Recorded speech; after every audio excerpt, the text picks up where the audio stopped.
নমস্কাৰ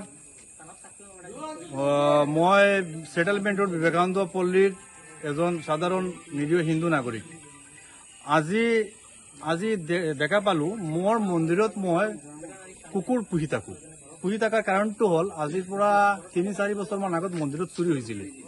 তাৰ পিছত কুকুৰ পোহা আৰম্ভ কৰিলে কমিটি মিলি।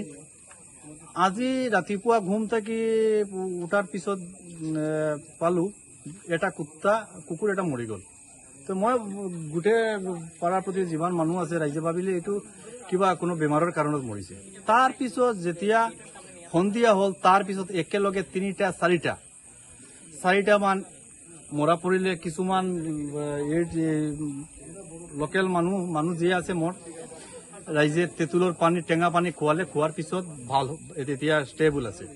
বাকী আৰু এটা ইয়াতে আছিলে থানাত, মই যেতিয়া থানাত গৈছিলো তেতিয়া দেখা পালো। এতিয়া অহাৰ পিছত এইবিলাক এই বডিটো ইয়াতে নাই। তাৰ পিছত অহাৰ পিছত এই কুকুৰবিলাক কোনে মাৰিছে, এই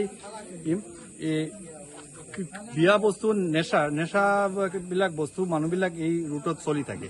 আৰু কিবা কেইটামান মানুহ আহিছে ইয়াতে, মানে বেলেগ ধৰণৰ মানুহ কিবা কিবি হৈ থাকে, মানুহবিলাক আহি থাকে বেলেগ ধৰণৰ মানুহ, ছোৱালী আছে বেলেগ। তাৰ পিছত অহাৰ পিছতে মই দেখা পালো ইয়াতে, যেতিয়া মই প্ৰশাসনৰ মানুহ আহিছে তেখেতক যেতিয়া দেখালো ইয়াতে বডিটো পৰি আছে। তাৰ পিছত পোৱা গ'ল ইয়াতে কিছুমান ডাঙৰ পশুৰ হাড় পৰি আছে। কিবা মানুহবিলাকে কিবা এইটো হিন্দু এৰিয়া হয়, হিন্দু এৰিয়া আগতে আছিল, এতিয়া কিবা খেলি মেলি হৈ গ'ল অলপ।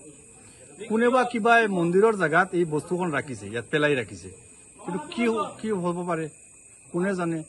এটাই লক্ষ্য কিবা কুকুৰবিলাক বেয়া মানুহ, বেয়া কামত জড়িত মানুহ, চোৰ যিবিলাক আছে এইবিলাক মানুহ অহা যোৱাত ৰাস্তায় তেখেতক কিবা ডিষ্টাৰ্ব দি থাকে, সেইকাৰণে উদ্দেশ্য প্ৰণীতভাৱে মাৰি আছে এইটো মই ভাবিছো।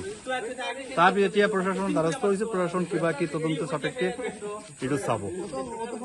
ধন্যবাদ। আপোনালোকে কি ভাবে এইটো কি মই এইটো ডাঙৰ বস্তুৰ হাড় হ'ব পাৰে, ডাঙৰ বস্তু সাসপেক্টেড ডাঙৰ বস্তুৰ হাড় হ'ব পাৰে। গোটেই ৰাজ্যত এটা কি চলি আছে আপোনালোক দেখা পাইছে, এনেধৰণৰ হ'ব পাৰে। কিবা বু মাফিয়াৰ কাগজ নজৰত পৰিছে। এইটো ইমান কাম হৈ আছে, আগে ইমান জাগা জমিন বেলেগৰ নামত কৰি থৈ দিছে, এইটো কিবা কাৰণ আছে। যিকোনো খবৰৰ বাবে যোগাযোগ কৰক 7099017330 লগতে 7099017110 নম্বৰত।